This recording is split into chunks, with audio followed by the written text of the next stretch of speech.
பாண்டிய நாட்டுல சமண சமயம் மிகவும் சிறப்பு பெற்றிருந்தது. மன்னன் கூன் பாண்டியனோ சமண சமயத்தை தான் சார்ந்திருந்தார்.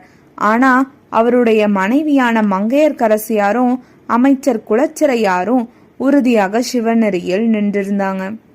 அப்போது மதுரையில் தங்கியிருந்த ஞான சம்பந்தரின் மடத்திற்கு மன்னன் கூன் பாண்டியனை சார்ந்த சமணர்கள் நெருப்பு வைத்த போது ஞான சம்பந்தர் பையவே சென்று பாண்டியருக்கு ஆகுக என்று கூறி அவனுக்கே வெப்பு நோயாக பற்றும் வகையில் செய்தார். மன்னன் கூன் பாண்டியனின் மனைவி மங்கையர்க்கரசியும் அமைச்சர் குலச்சிறையாரும் வேண்டி கேட்டுக்கொள்ள ஞான சம்பந்தர் கூன் பாண்டியன் மீது நீர் பூசி திருநீற்று பதிகம் பாடி அவனின் வெப்பு நோயை மட்டும் நீக்கியதோடு நில்லாமல் அவனின் கூனையும் நீக்கி கூன் பாண்டிய மன்னனை நின்ற சீர் நெடுமாறனாக ஆக்கினார் திருஞான சம்பந்தர்.